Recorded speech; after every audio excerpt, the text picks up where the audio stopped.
Welcome to Sugar Pills, a practical guide to self-care, where your host, writer, actor and producer Candy Washington helps you live a more joyful life with a cheeky dash of pop culture news. Be sure to subscribe, leave a 5-star review and join the conversation on Instagram at Candy Washington. Let's go! Hello everyone and welcome back. As always, I'm your girl, Candy Washington, and I am here to help you lead a more joyful life. But before we dive into today's episode with the beautiful, gorgeous, talented, awesome, amazing Arndreya Price, you know what to do. If this is your first time here or if you're returning, be sure to like this video and subscribe if you're watching on YouTube, or if you're listening on our podcast platforms, be sure to subscribe, rate, and review. And don't forget to check out all of the goodies we have in the description box and the show notes. We have merchandise, we have courses, we have coaching, we have freebies, we have newsletters, and we even have a couple of movies. So go ahead and treat yourself and check out everything below in the description box and in the show notes. And of course, don't forget to share this with a friend, share this podcast, share this YouTube channel, share this message to anyone that might just need a little bit of joy in their life, a little bit of glow up in their life, a little bit of self-love, self-worth, and self-esteem. Because remember, your journey to loving yourself is always easier with a little bit of support. So with that, let's dive into today's episode and welcome everyone, the amazing Arndreya. I got it, you guys. Arndreya Price. So she is the founder of L&O Greek, which is a really cool lifestyle brand around different Black fraternities and sororities, and we're going to dive into that. And then we'll also dive into her own personal story and journey around body image and really making it her mission for other people to see that beauty comes from within, and they can have their own confidence and they can start to accept themselves for who they are, because who they are is more than enough. So welcome. How are you? I'm great today. Thank you so much, Candy, for having me. Absolutely. And I look forward to just sharing my journey with you all and sharing just what I think is about, self-love and how you should love yourself. So thank you so much. You're welcome. So do you want to dive in? Tell us a little bit about yourself, about your journey, and how do you define self-love? Like, what is self-love to you? So I'm going to start with the first one. What is self-love? So jokingly, I say this, but self-love is, for me, now everybody has their own definition. And this is how I guess, execute self-love. So I have an Arndreya day in which I go to the spa, I turn off my phone. I do this once a month just to recharge, regroup, and just have time for myself and to understand what I like, what I love, what I don't like, what I don't want, and just kind of just be at peace. So that is how I execute self-love. But self-love is honestly loving yourself without limits or boundaries, no matter what your insecurities are, still loving yourself through those insecurities, through the things you don't like. That to me is self-love, and having a positive outlook about it. That's self-love. I love that, because I agree 100%. Like, I always talk about the difference between self-care and self-love. So it's exactly what you said, self-care is the tools that you use and the practices and the rituals and the resources. It's the going to the spa day. It's the disconnecting. It's the action, right? That's what the self-care is. But then self-love, exactly like you said, it's actually cultivating a compassionate and loving, accepting and forgiving relationship to yourself. So self-love is the relationship you have to yourself, and self-care is the way in which you, just like you said, execute, show that relationship to yourself, right? Mm-hmm. So I absolutely love that. And what was your inspiration behind your L&O Greek? I was looking at it. I went to a university where we didn't have Greek lifestyles. I'm obsessed with it because I feel like I would have been like, I mean, let's be honest, I totally would have been a sorority. So, I'm like so Georgetown. Yeah, Georgetown. I was just like, oh. Yeah, it's not that big, I guess, at Georgetown. I know at Howard it's a really big thing, but I pledged the sorority my third year in college, and when I pledged, I was just like, oh, wow, I'm super excited to be a part of the sorority, like exciting. Like, so I don't want to take the excitement away, but they gave us these big boxy men's t-shirts. And I'm like, okay, well, take it as, yeah, I'm like, I mean, we're in the sorority, so I don't really want it, but I want it because it's my sorority. So, years later down the line, I just kept, the paraphernalia kind of didn't change. I didn't see things that I really wanted to wear. I didn't really wear paraphernalia. So what's the idea? Obviously, if it's not in the marketplace, you come up and create it yourself. So I decided to design paraphernalia for people who want to be a little bit elevated and just not wear t-shirts. I have nothing against t-shirts. They're just not typically my style. I wear them sometimes, but it's not truly my style. And when I wear a t-shirt, I won't lie, I do tie it in the back most of the time. So we could have the same shirt on and you probably wouldn't even know. Yeah. No, I love that. I think that's a really good tip for anybody who's like listening or watching. If you see a need in a space, you're like, oh, we have these boxy t-shirts, but like, like we're women and this is a sorority and we're supposed to be like feminine and fun and we're wearing these big boxy things. So you saw a need, you saw a gap in what was being provided versus what the demand was. And so you answered, that need, that gap with your clothing line. I think that's amazing. And I also love how you put your own personal stamp on it. You're like, if I'm going to wear the t-shirt, I'm going to tie it in the back. I'm going to make it, it's Arndreya's wearing it, it's your look. So you have your own signature style and flow, which I think really shines through in your apparel line, just in your personality and your energy. So that's really great. So I think that's a good piece of advice for anybody who might be looking to start something or create something on their own. Where is the need in your own life? You don't have to be like Steve Jobs and be like, oh, let me make the iPhone or whatever, right? It's just in your own life. Is there a need? Is there a gap between what you want and what's being offered? And if there is, how can you fill that gap? So I love that you did that. And do you want to talk a little bit about your journey with like body image and how you feel about yourself? I think that definitely resonates with me, and I'm sure it'll resonate with everyone listening and watching as well. Okay. So growing up, I typically, it's really kind of a hard story to explain because it's really not that hard. But back in the day, I mean, I guess it's just a lot of context. I just have to give a lot of context, I guess. Okay. So, I used to be what they call the chubby kid. Mm-hmm. But when I go back and look at pictures, I wasn't that chubby. And so I say that to say, like, I had this complex in my head and the people around me, yet was I larger? Absolutely. But I wasn't chubby. I wasn't overweight, health wise, where there was something wrong, but I was a chubbier kid. And it was just like, it used to eat me up inside a lot of the times. A lot of people may not comment on my weight, like, picking fun at me, but there were always comments made like, you're going to be so pretty when you thin out, and like all these kind of comments. And it's like, those things kind of stuck with me growing up. And I'm like, well, I kind of don't know that I'm going to thin out because this is what I am and this is who I am. Mm-hmm. And honestly, today I love myself. I'm very happy with where my body is. It's funny because my therapist and I tried to work through something a few weeks ago about my weight. And she was like, you love your weight. She was like, you are just upset with some of the people who, gave you negative energy about your weight. She was like, but you have no body issues. And nothing was resonating with me. And so I say that to say a lot of this stuff stems from childhood, from things, you say stuff to kids or you say stuff and you have no idea how it, manifests 20 years later, and how you make decisions eating. And I didn't make healthy eating decisions because I didn't love myself and I didn't believe I was worthy. And that's one thing I like to help people with. Like, people say they want to lose weight. Well, before you lose weight, you have to love the body you're in. I know for me, I didn't like to be in the mirror naked. So when I used to get out of the shower, I used to close my eyes. Now, don't laugh, okay? I won't.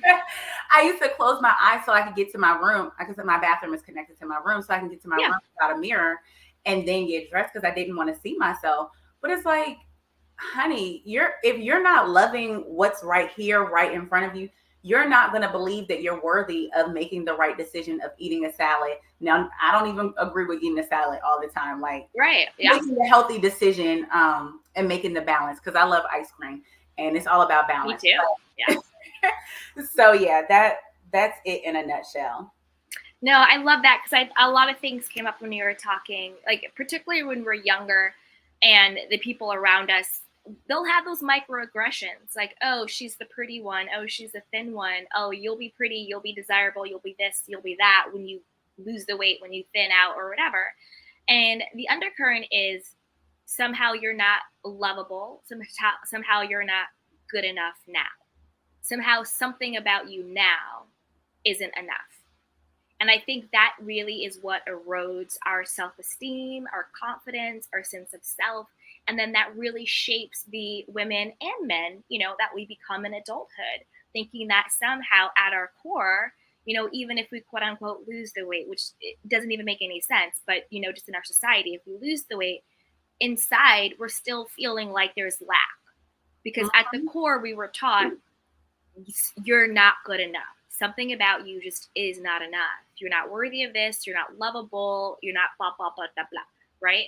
Exactly. And that really is what eats away at us. And that's why we can either start to overeat, we can start to undereat, because we're just trying to figure out how we're going to fill this gap between wanting to feel enough and everybody outside of me telling me that I'm just not enough. And then that leads to all of the, unhealthy habits and things like that.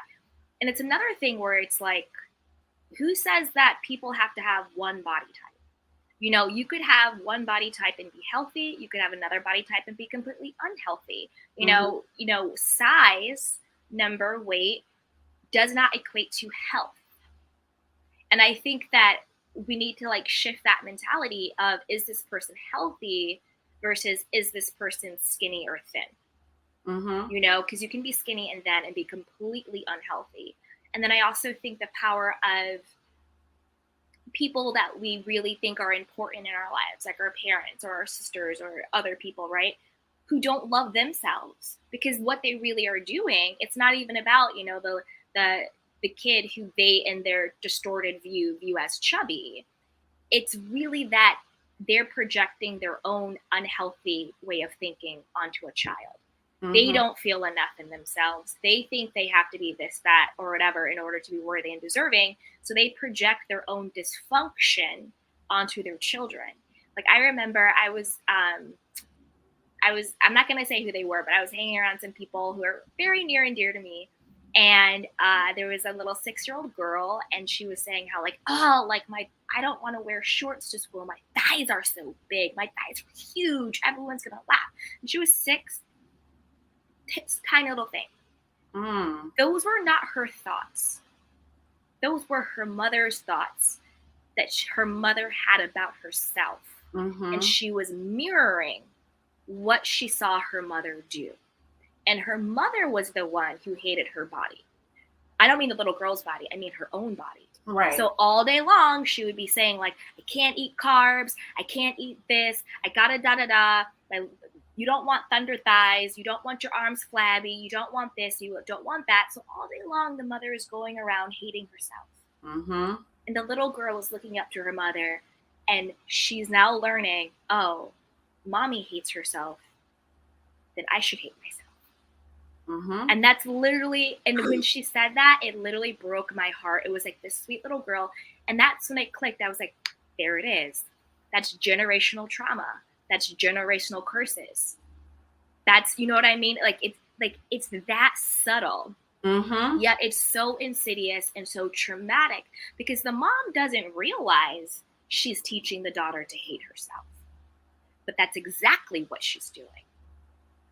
And I think the more we have conversations like this, the more we talk about it, the more education we have, the more mindset we have, the more we can start changing it. Because everything always starts with self. So the more we learn to love ourselves exactly as we are, not when, not if, through example, because people always learn through the example of the person. So I could sit here all day long and be like, love yourself. But if I'm walking around and not actually loving myself, then the people who look up to me, the children who are impressed by me, they're going to pick up on the fact that I don't really love myself, and they're going to mirror that. Mm-hmm. You know, that was actually one of the points that I had thought about prior to coming onto your show. Yeah. I was like, you teach people how to treat you.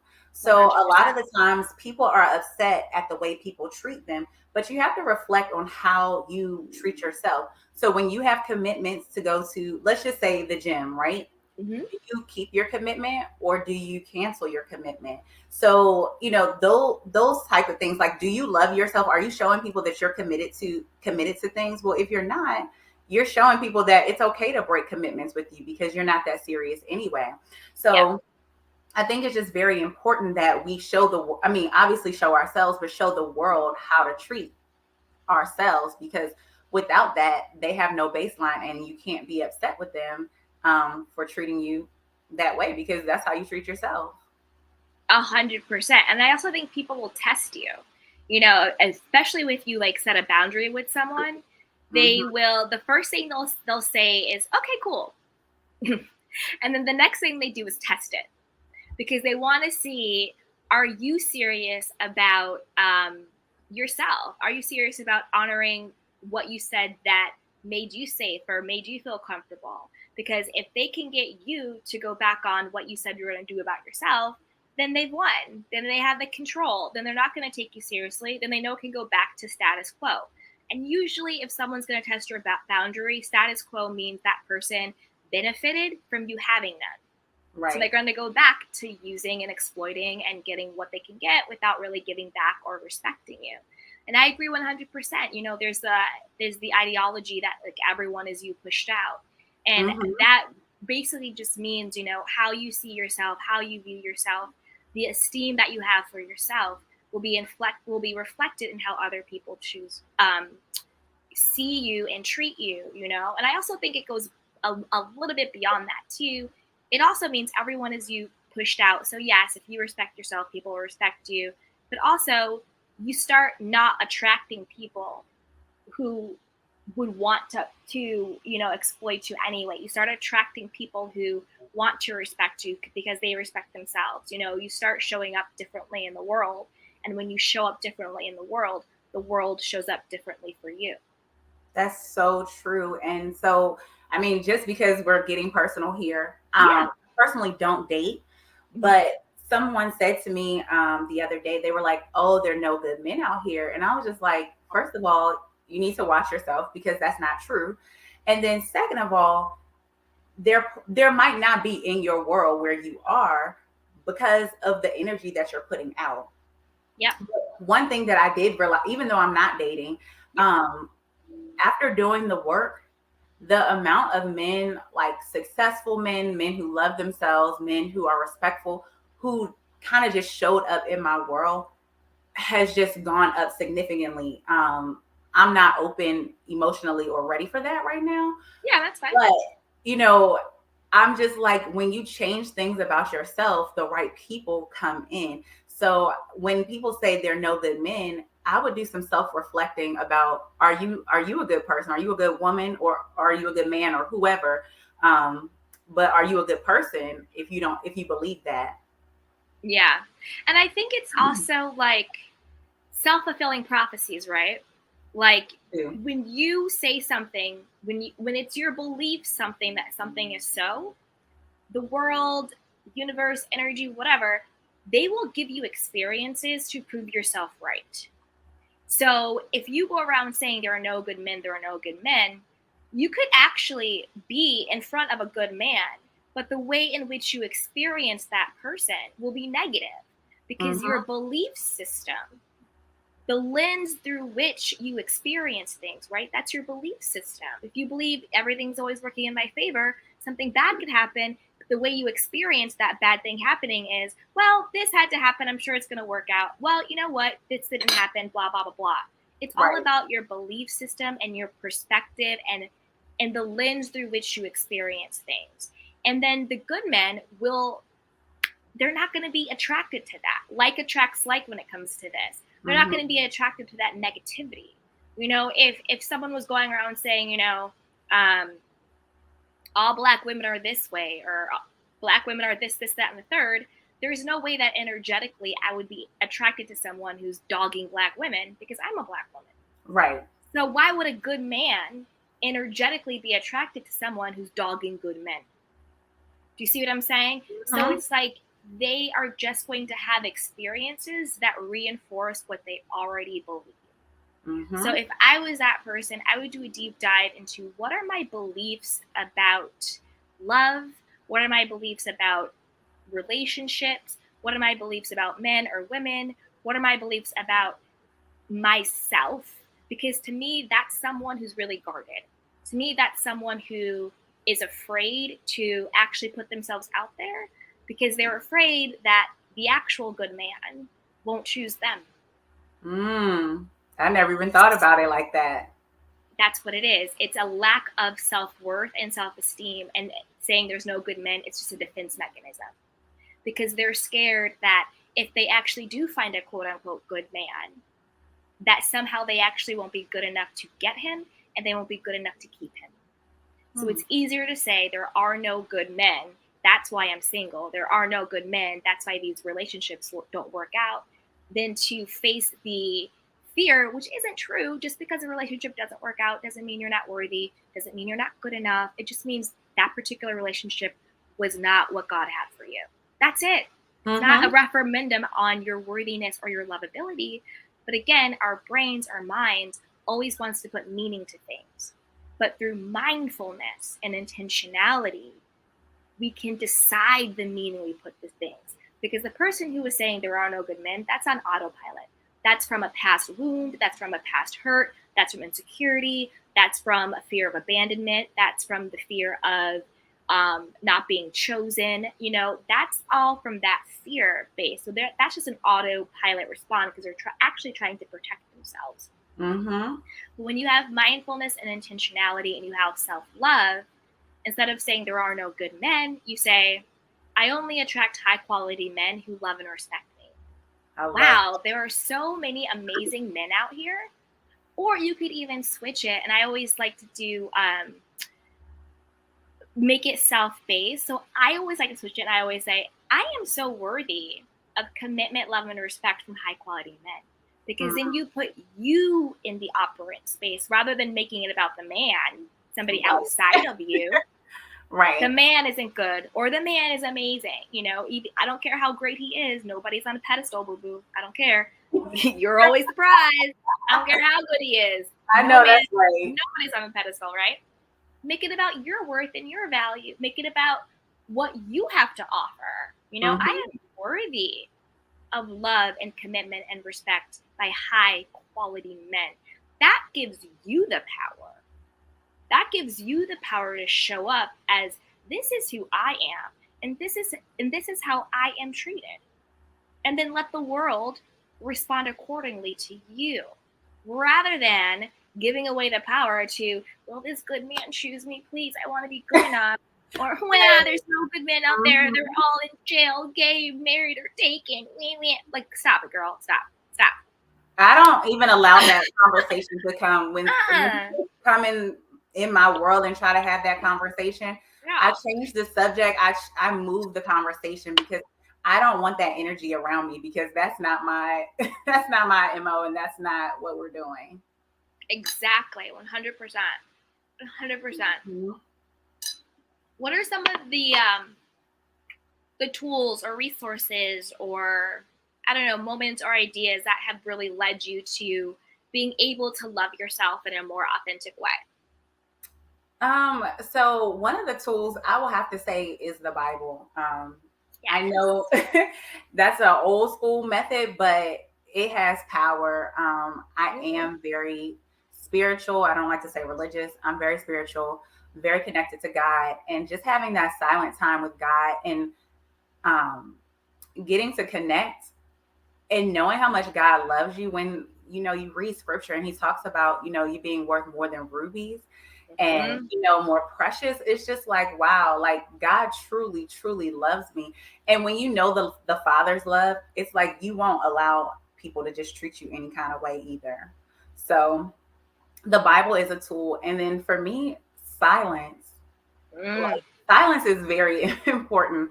A lot of the times people, I actually got off of social media for about maybe, I don't even know how long. It was for a long time. But I wish I could at times. So now I can't because of business. So when I came, people were like, "You're alive. You look good." All of this stuff. I'm like, well, because I wasn't here, was I supposed to be dead and depressed? Exactly. Like, when did Instagram become like the barometer for life? I'm confused. But it is. So so just silence. And even now, I do have someone helping me with my social media, but sometimes I will even just unplug, so and just allow that person to handle it, because sometimes it's just too much for me. Because even if when you're taking in all that content, it's sometimes not good for you, because your subconscious mind is comparing. You're looking at the person who has airbrushed everything or contoured everything and comparing it to your natural body, and you're going to start feeling some kind of way. I mean, people are like, "Oh no, I'm unbothered." Yeah, but your subconscious isn't unbothered. Maybe your conscious mind is not bothered, but your subconscious mind is bothered by it. And when you see the skinny girl with the man and all this stuff, and you're not skinny and you're not with the man, like, you start feeling some kind of way. So tuning out, to me, is just like key number 2. That's my second tool. And then number 3, and protecting your circle. So if you have those friends who are talking about men aren't anything, or you have those friends who are just negative, I'm not even gonna say get new friends, but you're just gonna have to remove those friends. I mean, if you want new friends, whatever, but that's just not the energy. So protect your energy. That's what I'm trying to say. I love that. I love all 3 of those. Super powerful. Definitely the Bible. Definitely relationship with God. 100%. I was just talking about this on a interview I just did, I got like Monday or Tuesday. I think it was Tuesday. And I was saying how the power of knowing that you are always divinely supported, that even when you feel hopeless, even when you feel I don't know the way, when I feel alone, when you feel whatever, just remembering that there is literally no moment in time when God is not with you. It's like when I feel like confused, I don't know what to do or whatever, I just do that and say, God, even actually it's like a daily practice in the morning. I'm always just like, God, show me what I should focus on. Because I'm a creative person. I have 50 million things going all the time. And so I'm just like, I don't want to lean under my own understanding. I don't know what the hell I need to do today. So I'm just like, God, show me what I should focus on. Show me what my priority should be. And I just get really quiet. And then he'll say, work on this, do this. And then that's what I'll do.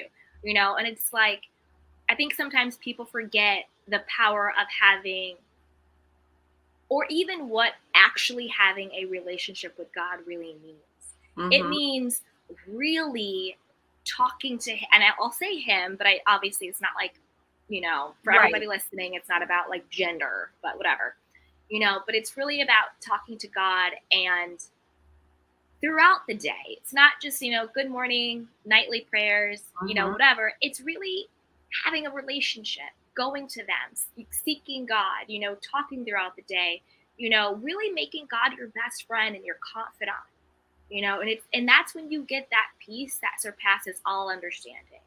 Because no matter what is going on around you, when you're in relationship with God, you still have inner peace. And you're not moved by anything that's going on around you, because you know that you're in God's hands. And that's where your safety is. That's where your protection is. That's where your guidance is. That's where your support is. And I know for me, I used to be really, really super codependent. And so I would never ask for help. I would never ask for support. I thought, I can do everything on my own. I have to have all the answers. Everyone comes to me for help. Everybody comes to me for guidance. Everybody comes to me for stuff.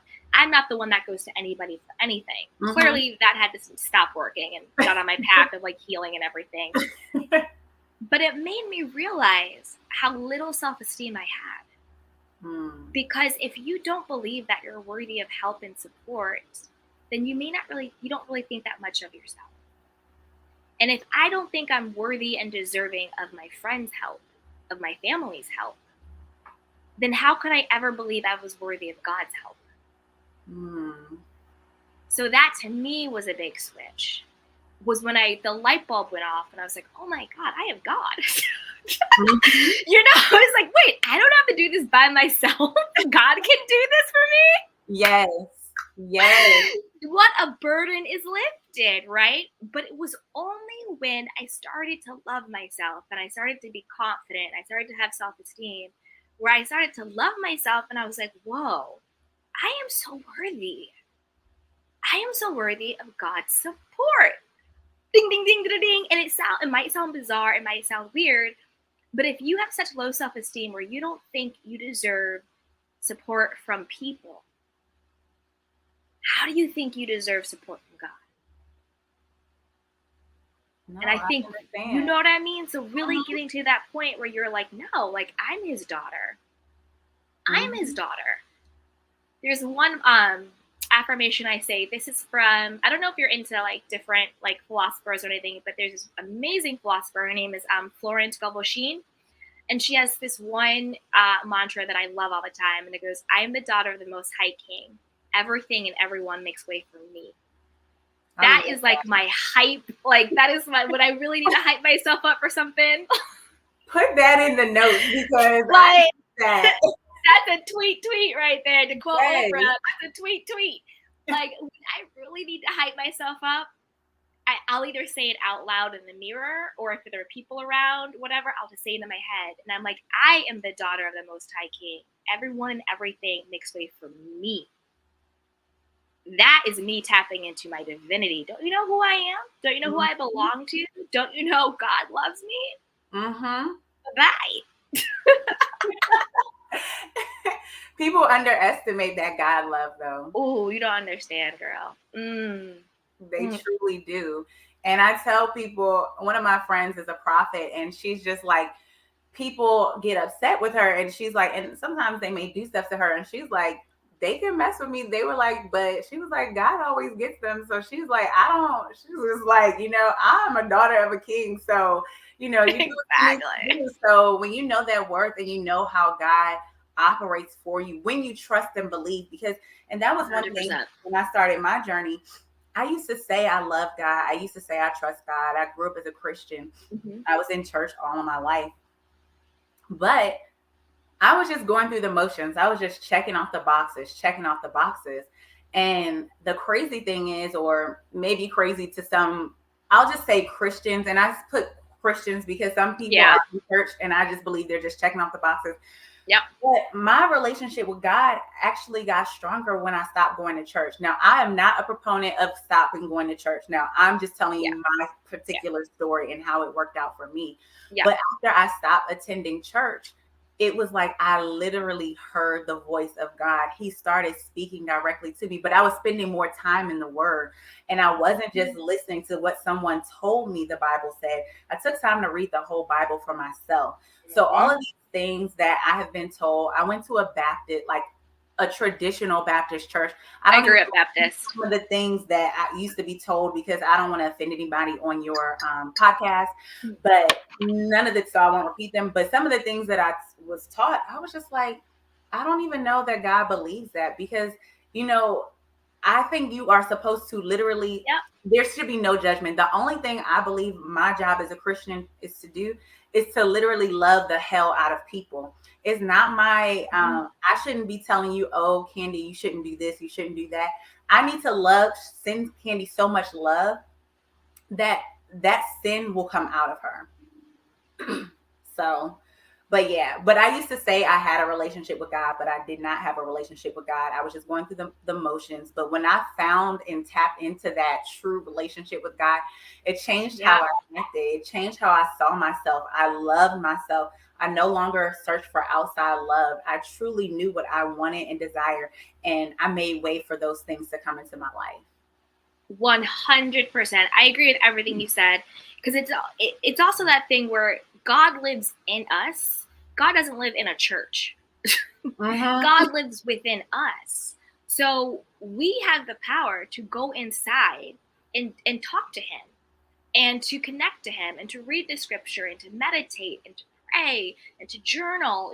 All of these tools are available to us individually. That's why we don't have to, confess your sins to people. You don't have to have other people. Like, of course, it's great to have community and communion and guidance 100%. But at the core, God lives in us. We have a direct line to God ourselves. Right. That's why God gives us discernment. That's why God gives us intuition. That's why God blesses us with the Holy Spirit. So that if anyone tries to say this is from God or this is what the Bible says, we have our own GPS system inside of us that can say, And just like you said, like, it's not our job to police and to judge other people, because first of all, we don't know what God is doing in that person's life. We don't know the reason why that person is doing what they're doing, going through what they're going through. So if I'm going to pray for someone, I never pray my will.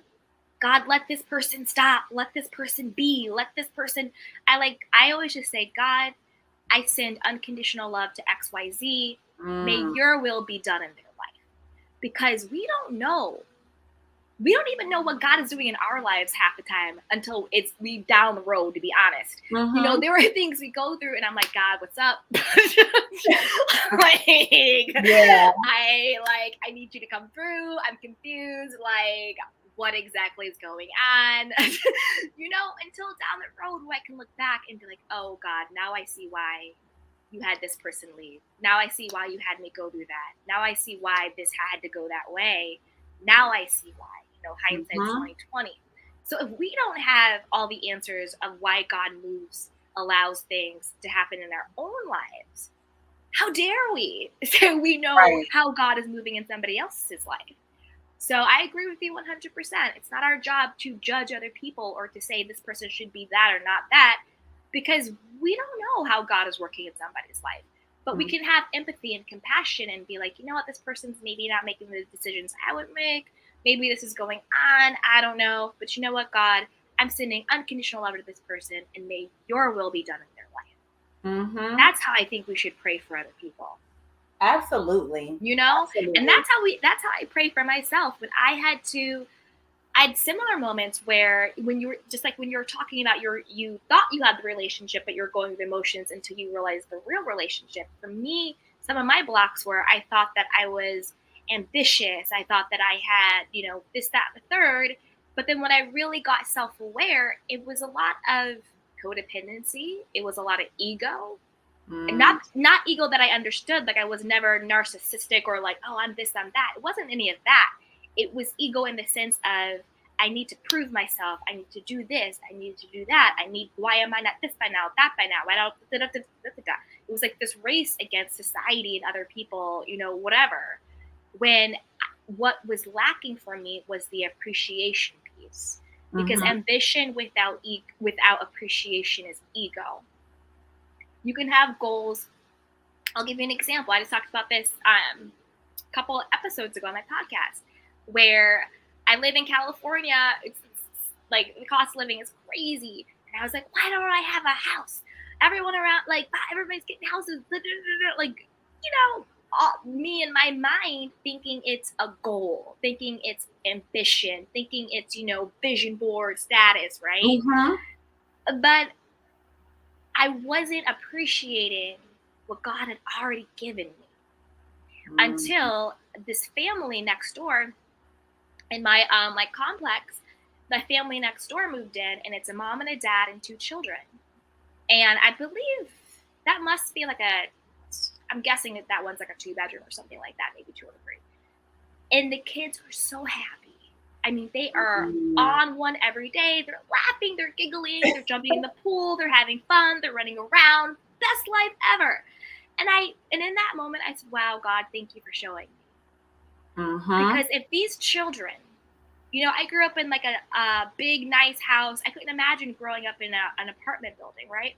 So if these children are so excited and so happy and so joyful living in an apartment, who do I think I am to complain about, being single, living in a 1-bedroom in one of the most expensive cities in the world. Mm-hmm.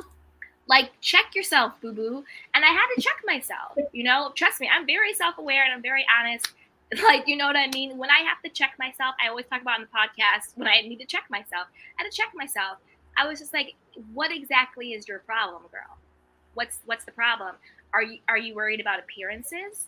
Are you worried about what you think other people think you should have or society thinks you should have? What's actually the problem? Because there isn't one. The only problem is your ego. Yeah. So when I sat back and I started to appreciate, God, thank you for my apartment. God, thank you for the lights. Thank you for the food in the refrigerator. Thank you for my heart beating. Thank you for the palm trees. Thank you for the sun. Thank you for safety. Yes. Thank you for housing. Thank you for my bed. Thank you for the internet. Thank you for today. When I got into appreciation and gratitude, yes, I still have the goal, sure, but I no longer had the ungratefulness. I no longer had the dissatisfaction. Mm-hmm. I no longer felt that there was anything lacking, because you can have ambition and goals, but if you don't have appreciation and gratitude, that's just ego, and ego will always eat at you, because your ego will always tell you you're not enough, you're not there yet, you're never going to make it, everyone's surpassing you, you're lacking, you made too many mistakes. Your ego will always tell you you're not enough.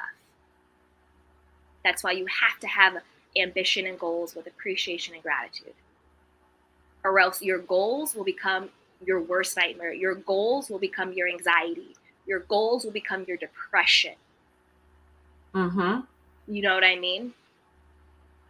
Absolutely. Yeah. I understand. And now that you're in the appreciative mode, I feel like you're going to make different decisions, better decisions. And I believe that you're going to operate as a homeowner, and that door Exactly. of home ownership will come. But before, you would just be, sitting there griping about what you don't have. And so the doors of opportunity were going to close because you weren't grateful for what you do have right in front of you. 100% being and it was so subconscious. Of course, consciously I wasn't like, let me sit here and complain and be ungrateful. Right. Like, of course not. It was so subconscious. But that's why, like, the mindfulness and working on yourself and talking to God and having a new perspective is so important, and being open to bearing witness to yourself. That to me is what self-awareness, when I bear witness to myself, with compassion, always with compassion. I'm not judging myself. Even when I check myself, it's not judgment. It's not criticism. It's not like, oh, girl, you messed up. It's none of that stuff.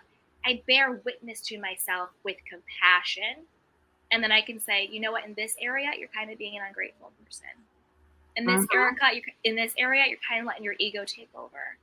In this area, maybe you need to humble yourself. Like, I have an opportunity that I'm working on now. And after I got done with the meeting, I prayed, because I was like, God, check my ego in any situation. Let me be humble. Show me the humility, because sometimes we don't see our own ego in situations. And sometimes we have to ask God to remove it so that we don't continue to sabotage our own success, because self-sabotage, it shows you one thing when it's really another one. You think you're being, knowing your worth. Maybe you're actually just being difficult. That could be true. That could you know be what true. I'm saying? Like, maybe you need to pipe down for a second. Maybe you need to take the steps to get there. We all want a quantum leap, but maybe you need to take a baby step. Okay. Absolutely. And I think as you're talking about that, it just makes me think, like, doing the work takes time. So people, I just don't want people to think, okay, well, they talked about this, and, or they're repeating their affirmations in the mirror, and like, okay, in 2 weeks, I need to be loving myself. That's not how it works. The work takes time, and you have been subconsciously, I don't even know the word, but you've been consciously, these things have been coming to your subconscious for years. So do you think that literally 2 weeks of you going to the gym saying I love me and like drinking water is going to cure it. Absolutely not, honey. Even, I mean, my journey, it's probably been a little stagnant, but it's just kind of like been all over the place. But overall, I feel like I'm complete with well, your journey is never truly complete, but I know that I feel whole. But I can't even really truly tell you how long it's been, because there's been so many starts and stops and ups and downs and all of these things. And like she said, brace yourself when you're going through these seasons. Like, don't beat yourself up. Just start the next day. And I guess I'm talking about weight loss because that's something that really hits home for me. Yeah. With the whole starting over the next day. But don't erase the good, like the little bit of bad. It's not going to do anything. It's okay. You messed up, and don't beat yourself up. Brace yourself. And I think a lot of the times we don't brace ourselves. We're just done with it. We're like, well, we messed up the diet. We're just going to be done for the whole week or year, and we're not going back down that path. So I don't even like diets. Yeah, I don't like diets either. And I think when it comes to diets or weight loss or a healing journey, whatever it is, I think we should start really thinking of, how am I creating my life? How am I designing my life? It really should be lifestyle design, consciously designing what your lifestyle will be. You know, whether I want a lifestyle of talking to myself in a loving way. I want a lifestyle of eating intuitively. If I want the ice cream, I'm going to eat the ice cream. If I want the salad, I'll have the salad. You know, just being into what I want to eat, not villainizing any food group. Like, carbs are not evil. Like, calm down, everybody. You know what I mean? Like, what is the lifestyle I want to cultivate? You know, I want to cultivate the lifestyle of knowing that I'm worthy of commitment, love, and respect from high quality men. You know, that's the lifestyle I want. I want a lifestyle of living from a place of appreciation. I want a lifestyle of cultivating my relationship with God on a daily, moment to moment basis, right? So I think it's really, you know, I want to cultivate a lifestyle of, you know, going for a run every day, or going to the gym, or trying that new yoga class. I think it's really about learning that you're cultivating a lifestyle, because it's not like, oh, I've learned the 5 principles of self-love, ding, I'm done. Right. Ugh, I wish. I wish. Like, it's like the myth of the healing process that, like, one day a light bulb goes off and then you're done for the rest of your life. No, the gag is it's a life. It's a life, you know? It's a journey. It's a journey. Sometimes it's moment to moment, sometimes it's day to day, sometimes it's week to week. I think it's decision. In this decision, maybe I faltered. But what's the next decision that I can make that's in alignment with the lifestyle I want? What's the next decision I can make? You know, maybe I messed up on my quote unquote, you know, healthy eating lifestyle today, whatever that may look like. But what's the next decision I can make that's in alignment with the higher version? Like, for me, when I try to, you know, do things, I try and think about the highest, not necessarily even the highest, but like, what's the next version of myself that I'm becoming? What's the next version of Candy? What would she do? How would she operate? What does she think? Who is she? And then how can I act in service of her now? Because I think that's the quickest way to go from where you are to where you want to be. It's embodying that next version. So, like, if that next version of me is that homeowner, what does the version of me that has the home, what is she doing now in order to get there? How is she thinking? How is she investing? How is she moving? How is she being, right? You know, so I think that's sort of how we can get into that space of, what's the next right decision I can make that's in alignment with the version of myself that I'm becoming. I love that. Yeah. I absolutely love that. Thank you for sharing. Absolutely. Arndreya, this has been amazing. So I have 2 last questions for you. Dun, dun, dun. The first is, what is one last piece of wisdom or one last piece of advice or guidance that you want to leave us with? It could be something you've already said that you think is really important, or it could be something new, just whatever is on your heart to share with us. And then secondly, again, everybody, everything will be linked in the description box and the show notes. But where can we find you? Where can we look up LNO Greek and connect with you with everything as well? Okay, so one thing that always resonates with me is you can't pour from an empty cup. So make sure that you're full, get yourself full, and, do the work on yourself. And once you are full and, you're feeling good, go bless someone else. When I was doing one thing about me is I'm actually I'm not shy. I'm just myself around my people.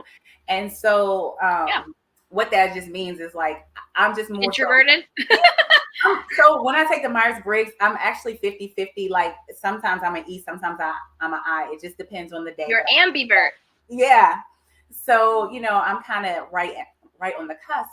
But I used to think, okay, well, like, I'm so great. God has blessed me. Now, this is it. Like, Arndreya's good. And I didn't want to go share my story. But my coach was like, you need to go tell people what life transformation you've made. And so I just say that to say, like, yes, you're doing it for yourself, but you're doing it for the little 6-year-old who thinks she has fat thighs. You're doing it for other people. So, going through this journey, it will be challenging. Like, let me back up. It will be challenging, but yet you're going to help so many people, and you're going to help the right people. Your tribe will find you. So just know that this journey, and I'll tell you, I started this journey alone. It was a very lonely journey, but in the midst, the right people, I don't know, I found the right people, the right people found me, whatever you want to say, nonetheless. But so just remember, like, in order to pour into other people, and this journey is not, you need to be a full cup. And then this journey is not just about you. It's about other people and bringing people along so they can feel better about themselves as well. Exactly. I love that. And where can we find you? Okay, so I have 2 pages. I have at @LNO_Greek, and that's where you're going to find the Greek apparel. And for like just self-love, travel, sisterhood, those types of things, because that's who I am. I love to travel. I love my sorors. I'm a part of Delta Sigma Theta Sorority Incorporated. And, all those self-care things, that is going to be at Arndreya. And so you can see the spelling of my name is ARNDREYA. So both of those on Instagram, and you all can find me right there. And the links to my websites are on Instagram. Perfect. Yeah. And everybody listening, they will also be linked in the description box and the show notes. So you can click on those and connect with her. Thank you so much. This has been such a beautiful conversation. I know I got a lot out of it. You're such a light. I truly, truly appreciate you. And everybody, I appreciate you too. Yes.